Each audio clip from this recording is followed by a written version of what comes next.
Welcome to the Great I.O. Get-Together. On tonight's show, quips and queries about the world of work as I.O. psychology comes alive. Now please welcome our hosts, Richard and Tara.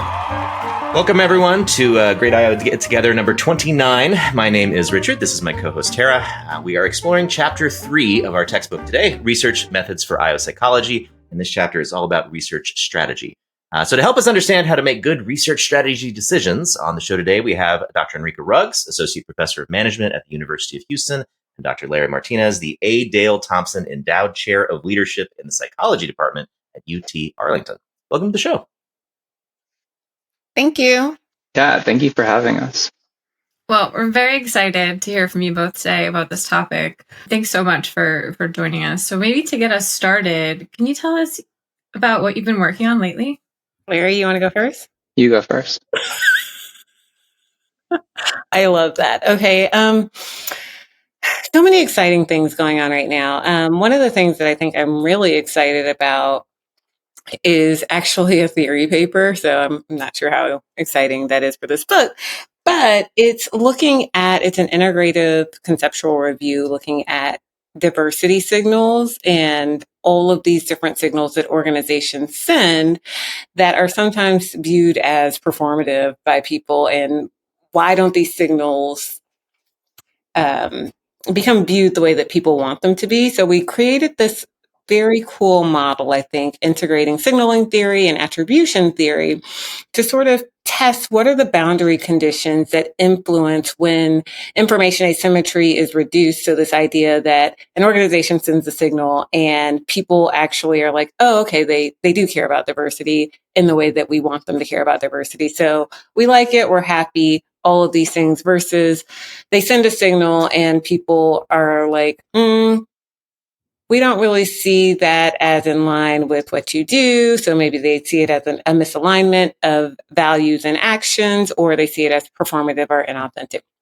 And so I think that that's a really cool piece that I'm hopeful has both theoretical value for scholars. So being able to ask better questions around how we make recommendations about, hey, these diversity practices are the ones that you should do because they're effective. When are they effective versus when are they maybe less effective? What are the factors that influence that? So we can ask better questions and talk more about that a little bit later, about different designs within that. But also, I think it has practical value for organizations to really be able to know, like, hey, we're doing X, Y, and Z. Why is it working versus why is it not? And so sort of related to that, so that's a theory piece, but I have a paper right now with some of my amazing graduate students looking at this in a more empirical perspective. So looking at when organizations say they care about diversity and they send these different statements, when do people see those as performative or less authentic versus when do they see them as more authentic? So we did we did one experiment where we actually tested this experimentally. We manipulated the diversity statements to have these sort of different attribution criteria to see, does that influence people's perceptions of performativity? And it does. Then we followed that up with a cool field study. So something happened at an organization where there was an event, and then we went in and the organization sent out all these statements and did all of these different practices. And we actually measured people's perceptions of performativity. And we also measured different attitudes about the organization and sort of intentions, like, would you recommend this organization to other people?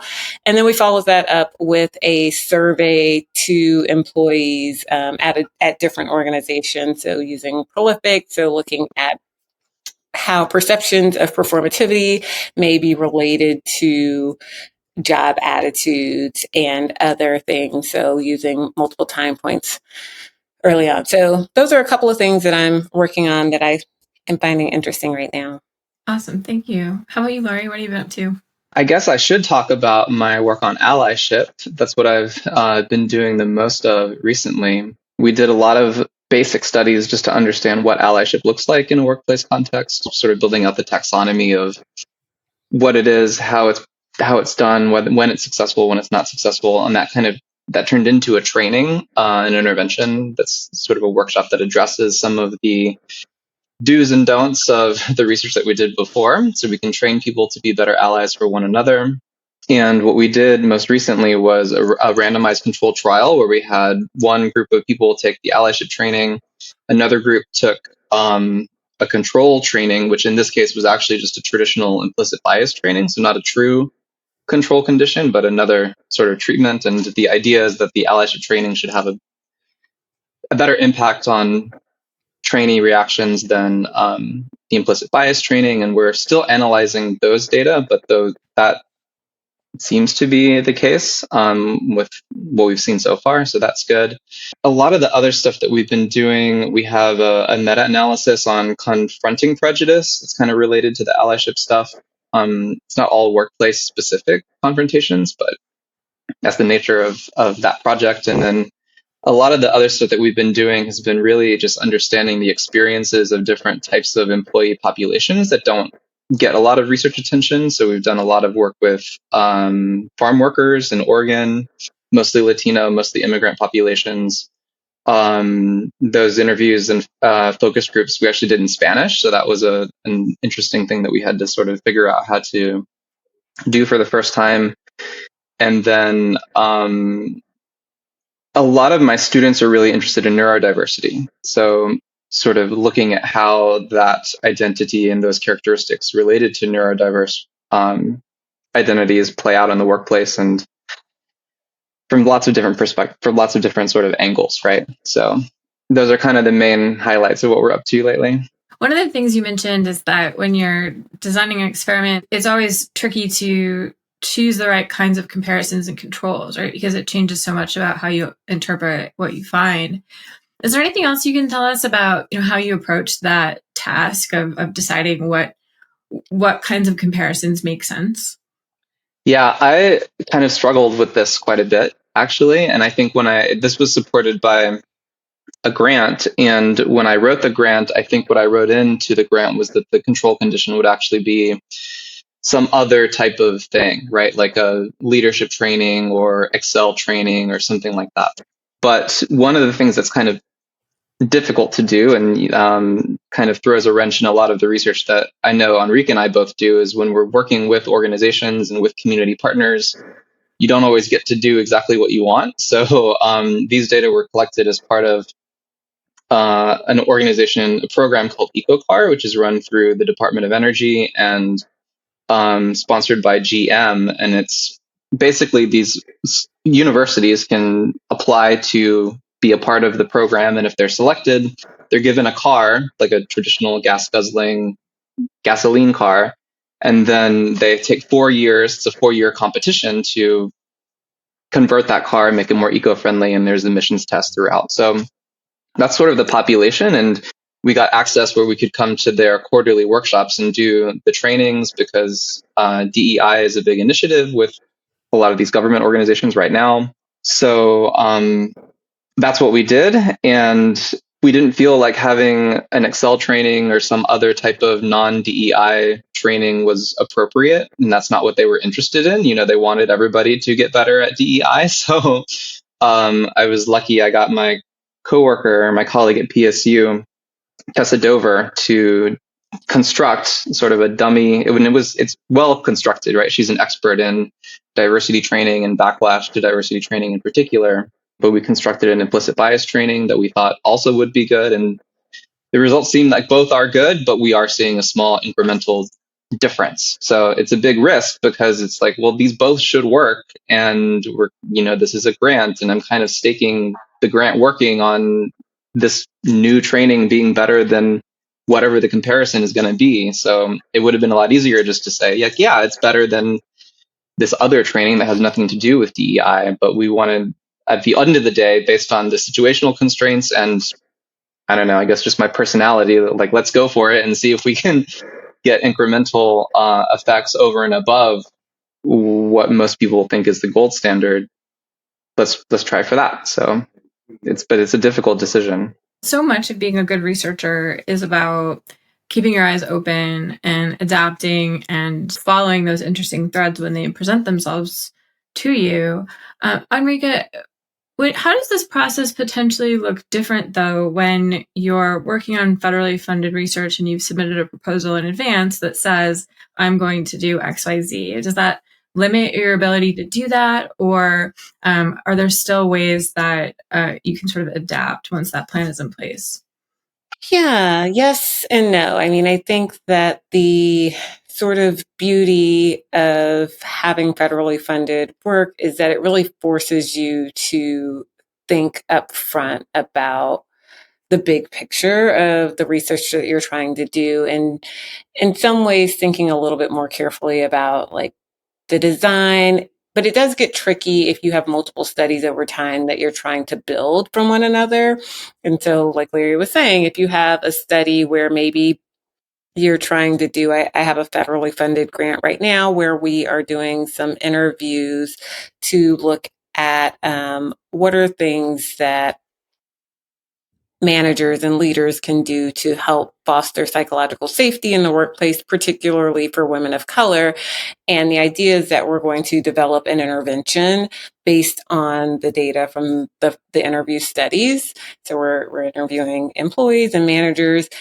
The intervention study, we could not design that going into the federally funded grant because in part it hinges upon what we're doing with the first study and what we find in the first study. And so I think that there is room in federally funded grants to write things that here's what we're planning to do, but not design every single aspect of it.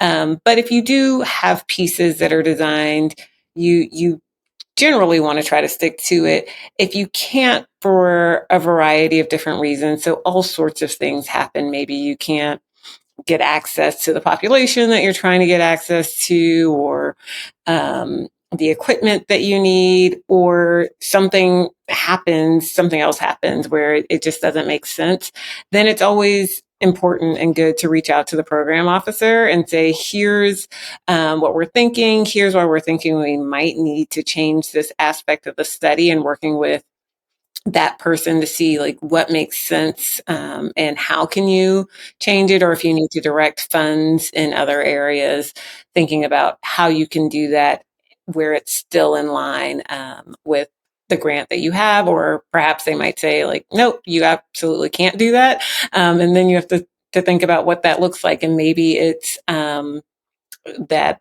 the new aspect that you're trying to do, you can't do it within the realm of the grant. Maybe you can do it on the side with other funds that you have, or think about another study later on. So I think it depends on what the situation is. There is some room for flexibility, but there's also a little bit more constraint around that going in, which is not a bad thing.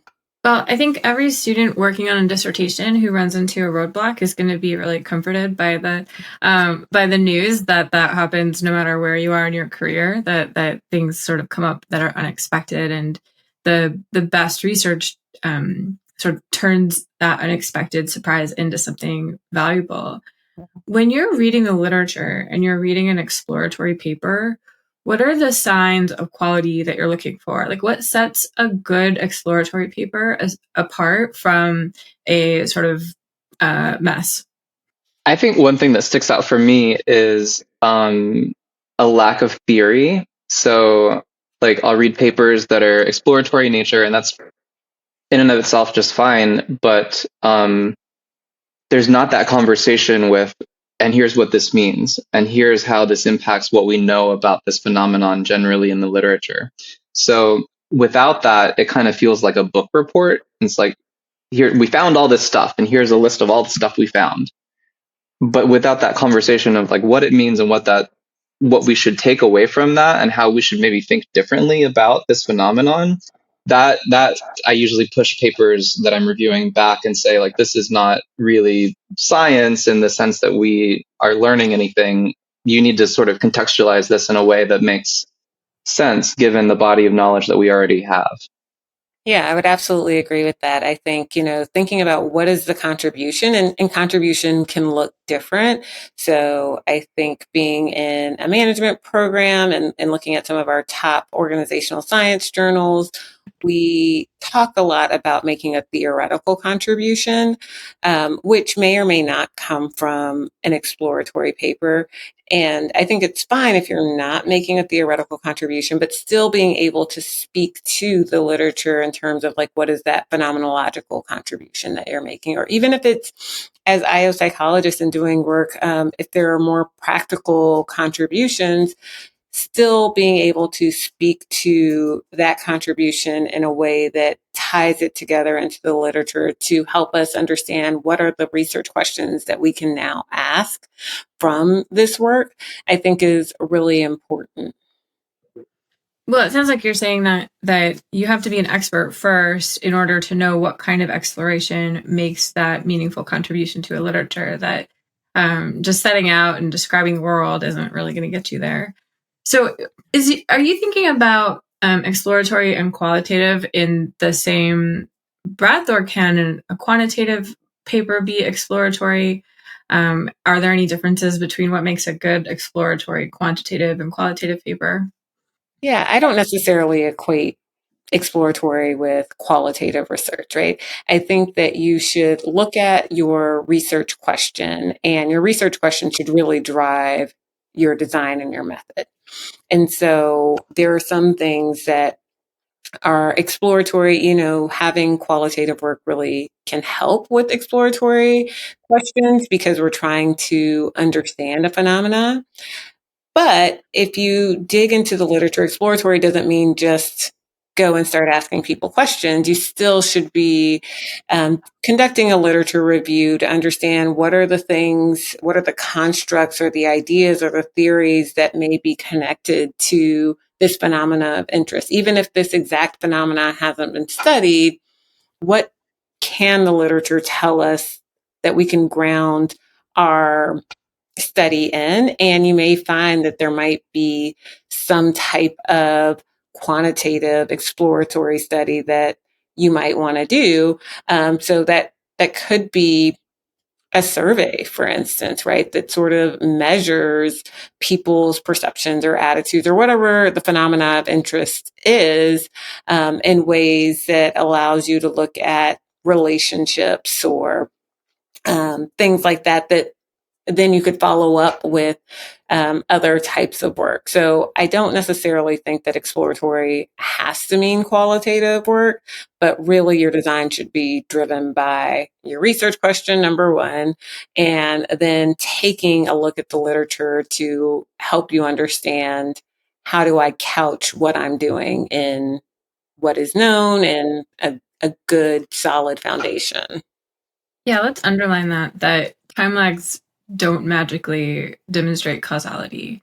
And if you are measuring two things that are both stable across two time points, it doesn't actually matter how long the time lag is, right? That A can still cause B, or B can still cause A, or a third variable can still cause both of them. You really have to think about why you expect these variables to change over time, which is what you're saying there. Like sometimes it's because there's an event or something, or sometimes it's because you think it's a sort of a non-stable characteristic of a person, but you have to have that explanation. And time lags won't save you from a bad design or bad thinking. Yeah, I think that's terrific. Well, this is secretly airing of pet peeves hour. So do you have any other pet peeves or things that you see sort of over reliance on in the literature right now for any reason that you'd love to see people use less of? I think one thing that's worth mentioning is another thing that we inherited, I think, from our advisor. So speaking of experimental designs, it's really common to see hypothetical type of situations where you create resumes or you create people that are applicants and people rate them, so there's a lot of stimuli that get created. What sometimes people do that is kind of a fatal flaw is they'll create one resume for each condition and not account for the fact that there could be some weird idiosyncratic thing about that one resume that is not related to the thing you're trying to manipulate, right? So if it's formatted differently, or if there's something else going on, or if you're using pictures of people, it could be that one's wearing glasses and the other one's not, and somehow that matters, or the color of their hair, something like that. So using multiple stimuli within the same condition is good. So then we want to be able to say like, okay, we had 4 people that are all the same type of person, but they're all slightly different, so that we can show, statistically that these 4 aren't different from one another. But when we collapse them together, they're different from this other group of 4 people. So being able to rule out that idiosyncratic, like, oh, I just had one example of this, that I think is not, it's hard to get that published. Well, they got to do some pre-testing on stimuli too. Not seeing enough of that. Put it in your online supplement, all the things. Another sort of, I guess, thing that I'm seeing that's a little bit tough is people will have operationalizations of constructs that don't actually match the construct that they say that they're talking about. So you'll read a front end of a paper and I'll get really excited. I'm like, oh, they're testing this like really cool hypothesis that makes a lot of sense to me. And then I go to the method and I'm like, I have no idea what you're doing. Like, this proxy variable means nothing. Like, that is not what this independent variable is at all. So really making sure, paying attention to how you're operationalizing your variables, I think is such an important thing. And doing that well and thinking about that on the front end. Another pet peeve of mine that I'm seeing a lot of right now is overcomplicated designs and models of things like that don't seem real to me, like in my mind. Yeah, I want to come back to the overcomplicated models in a second. But I also want to just emphasize something else that you both, I think, argued really well, which is that in survey designs, for example, there's a pretty clear set of rules for evaluating survey quality, right? Like, we know what to look for. And there's not an equivalent set of rules for experiments because it's going to be different in every case. Like, the kinds of external variables that might affect your conclusions are harder to list out and say, look for the name you're using on the fake resume or look for the instructions you're giving in the description, because they are idiosyncratic. So, my observation over time is that experiments are way harder to do. I think they're my favorite, and I wish everyone would do more of them, but they're also really hard to get right, which is potentially why people have become more skeptical of them over time, because there are so many bad experiments out there.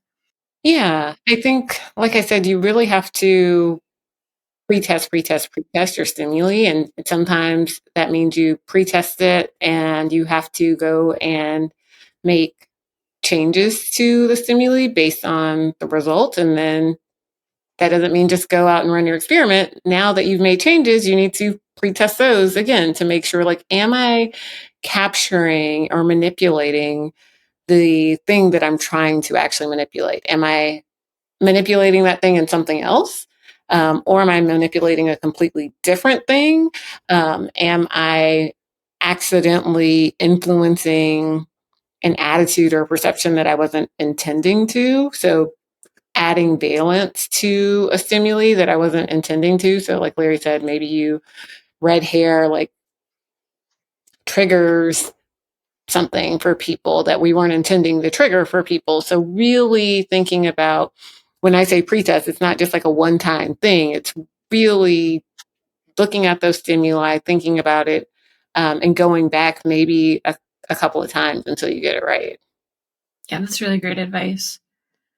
Well, so now let me ask you again about this challenge of an increasing complexity of the models that we're seeing reported in papers, with many moderators and mediators and mediated moderators and moderated mediators and so forth. Where is the line between sort of under complexity and over complexity for you? Like, when do you know that you've gone too far? I think if you get past the 3-way and you don't have a really good reason, that's a tough model for me. Like, I don't really know that a 4-way interaction, I haven't seen very many 4-way interactions explained well, maybe one. So I think, really thinking about, do you need a moderated serial mediation model. Like what does that mean exactly?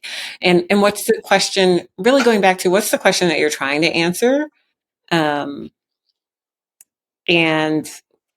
what is the most parsimonious way to do that? And then if you need to build up. So this is something we see a lot in social psychology. We don't necessarily see it as much in the organizational science literature. And there are pros and cons to doing research in different types of ways. But I think that you see more of a building block approach of starting with that good 2x2, right? And then maybe adding to that or changing out the IVs and seeing, okay, does this IV now influence the dependent variable, and really doing a building block approach. I don't think every paper has to be that way. And there are some papers where, yes, your moderated, mediated model makes sense, but I think that there are many fewer where that makes sense than we're seeing. Yeah, and I think a lot of those really good like social psych papers that build, what they're doing is they still have this main through line. So like Enrica was saying, it's like, what's the most parsimonious story? And at the end of the day, if we can't communicate what we found clearly to people who don't speak our language, we're not doing a good job. So having this highfalutin, very conditional, well, it depends on this, and it's only for these people under these circumstances at this time period, that doesn't help people understand. So if we're not good storytellers, then that's kind of the main thing. And a lot of these papers that build, they have that main story, but then study two is, okay, well, study one was on students, so we're going to do it with workers. And then study three is, well, those were hypothetical situations, so now we're going to do a lot of field experiment where we go into a mall or something and demonstrate the same thing. So you're got the same story, but you're ruling out these alternative possibilities. So that, I think that it's like maintain the storyline and then get rid of doubt raisers, basically. Why do you think people have become so enthralled by these giant models or tempted to put them together? What do you think is driving that? I have a cynical view on this. Well, let's hear it. I do too.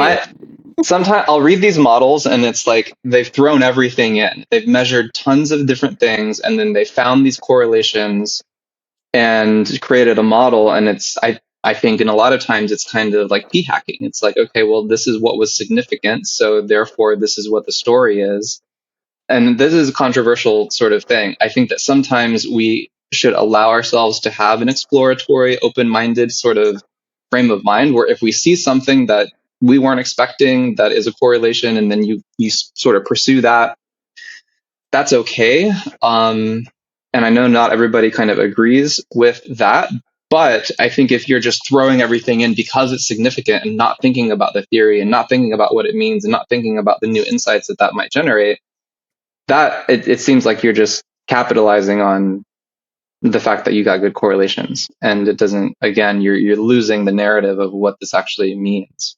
I think that happens. But I also think that publishing work in high quality journals is becoming harder and more difficult. And there is an underlying quest for novelty. And so I think that there is an undervaluing of a simple story now in the field. Like we want everybody to have like the super novel sort of perspective. And I think we're trying to right the ship a bit. So I don't want to say like the field is awful, but we are starting to see, greater emphasis on replication than we had before. And some of these things. But I think, people are trying to get jobs and keep jobs. And so they're like, hey, if I have to do something novel, I can't do this 2x2. That's not novel. Let me like show you how I can do a handstand and collect all this data and do all these really crazy, fantastic things. That should get me into the top journal. So I think that happens. And I also think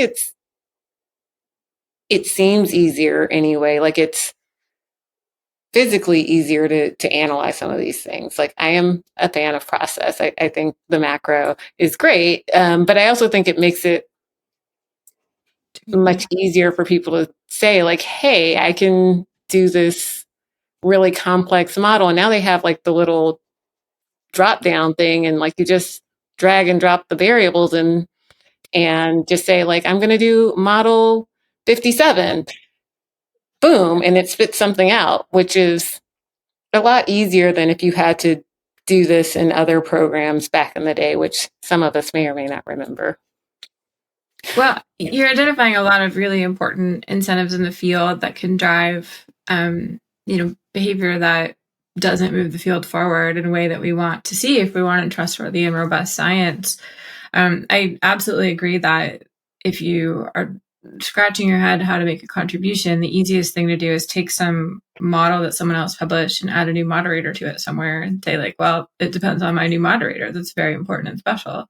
Right. It's way harder to ask an important question, and it's very easy to answer any question that you can ask, but asking the question is the hard part, right? So I very much appreciate your perspective on that.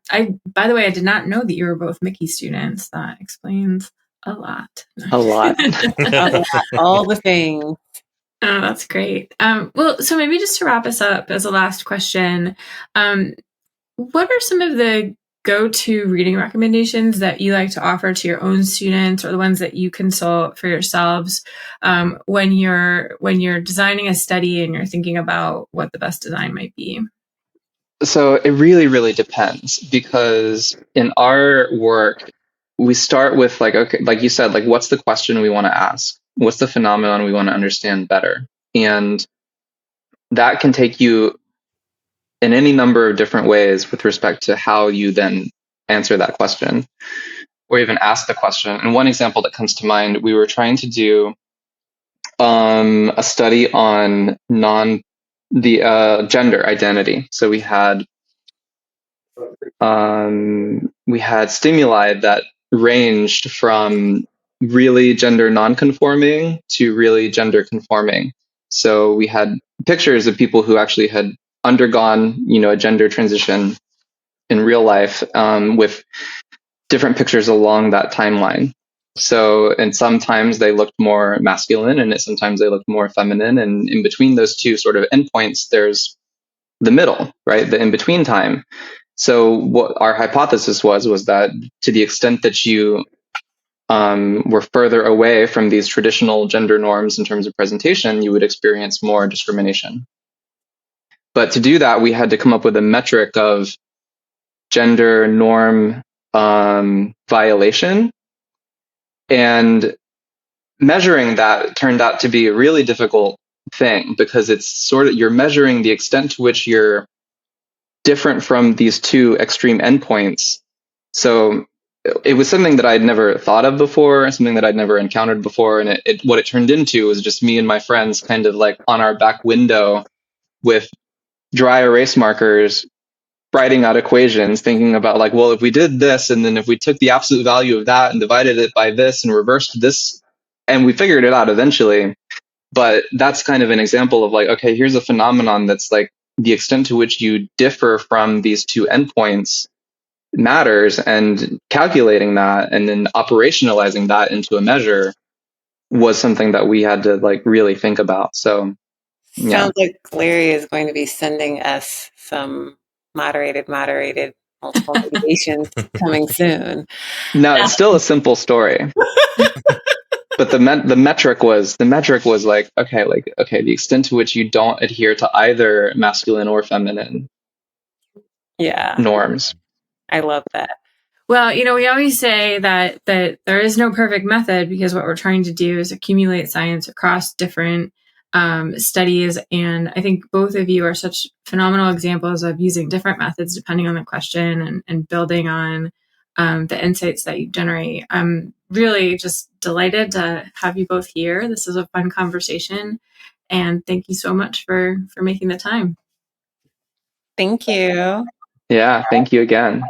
That's it for another gig. To stay in touch, subscribe on YouTube, check out our website at thegig.online, join our LinkedIn group, sign up for our email notification list, and join our Discord. Thanks for joining us, and see you next time for another great I.O. Get Together.